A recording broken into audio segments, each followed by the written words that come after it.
আসসালামু আলাইকুম রহমতুল্লাহ। গোলাম এবং প্রভু।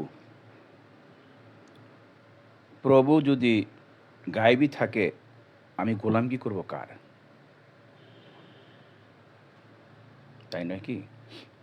এবাদত আর গোলামগি পার্থক্য আছে। এবাদত একমাত্র বন্ধু করতে পারে। বন্ধুর এবাদত। এবাদত মানে প্রশংসা।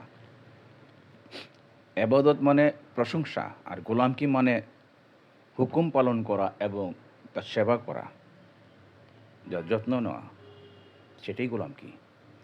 তো প্রভু যদি গায়েব থাকে, অদৃশ্য থাকে, আর আমি যদি গোলাম হই, আমি সেবা কার করব? কার গোলাম কি করব? এটি আমার প্রশ্ন। কাজে কাজে গোলাম কি করতে হইলে প্রভুর দর্শন লাগবে, আর এবাদত করতে হইলে প্রভুর বন্ধু হইতে হবে।